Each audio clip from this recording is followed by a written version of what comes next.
Hai guys, welcome back to Bersaiman. Masih bersama dengan saya Victor. Di Jawab Alkitab kali ini kita membahas mengenai suatu topik yang menarik, yaitu apakah Tuhan itu laki-laki atau perempuan? Karena kan kita sering memanggil Tuhan sebagai Bapa. Pertama, yang kita perlu tahu adalah bahwa Tuhan itu adalah roh. Jadi Tuhan tidak memiliki jenis kelamin seperti laki kita, manusia. Dan yang kedua, di dalam Alkitab Tuhan memilih untuk penampakan dirinya kepada manusia dalam rupa laki-laki.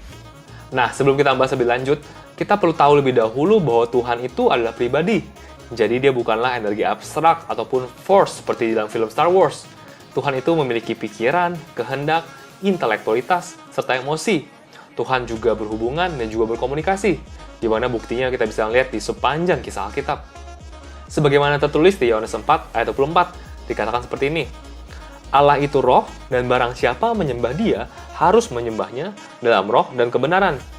Di sini kita bisa melihat bahwa karena Allah itu adalah roh, maka ia tidak memiliki karakteristik fisik seperti manusia. Oleh karena itu, diperlukan kata kiasan yang sering kita lihat di dalam Alkitab untuk menggambarkan karakteristik manusia terhadap Tuhan, sehingga kita bisa mengerti Tuhan. Dan kata kiasan yang sering diatributkan pada Tuhan ini disebut sebagai anthropomorphism. Di dalam Kejadian 1 ayat 26-27, di sini kita bisa melihat bahwa baik pria maupun wanita diciptakan serupa dan segambar dengan Tuhan. Inilah yang membuat manusia sebagai ciptaan yang spesial dibandingkan dengan ciptaan yang lainnya. Karena sama seperti Tuhan, manusia juga memiliki pikiran, kehendak, intelektualitas, emosi, serta moralitas. Hewan tidak memiliki moralitas, ataupun juga komponen imaterial seperti misalkan jiwa dan juga roh. Tuhan menciptakan manusia untuk bisa memiliki hubungan dengannya. Di dalam Alkitab, kita bisa menemukan bahwa hampir 170 kali Tuhan disebut sebagai Bapa, di mana sebutan ini identik dengan pria. Dan kalau Tuhan mau menunjukkan dirinya sebagai perempuan, harusnya kita bisa menemukan sebutan yang identik dengan perempuan di dalam Alkitab, seperti misalkan ibu atau yang lainnya. Namun, yang kita temukan di Perjanjian Lama ataupun di Perjanjian Baru, pronoun ataupun kata ganti laki-laki yang sering digunakan oleh Tuhan.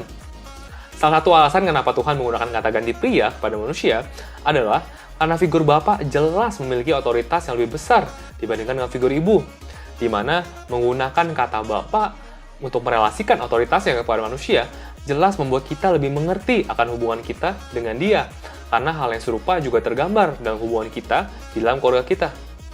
Namun ini bukan berarti bahwa laki-laki berada di atas wanita, karena pada esensinya wanita serta laki-laki itu adalah sama. Saya setuju dengan apa yang dikatakan oleh C.S. Lewis, di mana dia berkata bahwa Tuhan itu lebih tinggi dari apa yang bisa kita pikirkan serta bayangkan, dan seksualitas itu memiliki makna yang lebih dalam dari apa yang bisa kita pikirkan. C.S. Lewis memberi contoh bahwa saking maskulinnya Tuhan, maka kita semua, baik pria maupun wanita, seakan terlihat feminim dalam hubungan dengannya. Inilah alasannya kenapa di dalam Alkitab kita menemukan bahwa seringkali gereja ataupun jemaat disebut sebagai Bride of Christ atau mempelai wanitanya Tuhan. Padahal seperti kita tahu bahwa gereja itu diisi oleh pria dan juga wanita. Oke guys, sekian dulu buat video kali ini. Semoga video tadi bisa menjadi inspirasi serta pembelajaran buat kita semua ya. Jangan lupa like video ini kalau kalian suka, jangan lupa juga share serta komen kalau ada hal-hal yang kita bisa diskusikan bersama. Jangan lupa juga buat subscribe dan juga nyalakan loncengnya ya, supaya kalian nggak ketinggalan video-video selanjutnya. So thank you guys for watching, see you in another episode. God bless.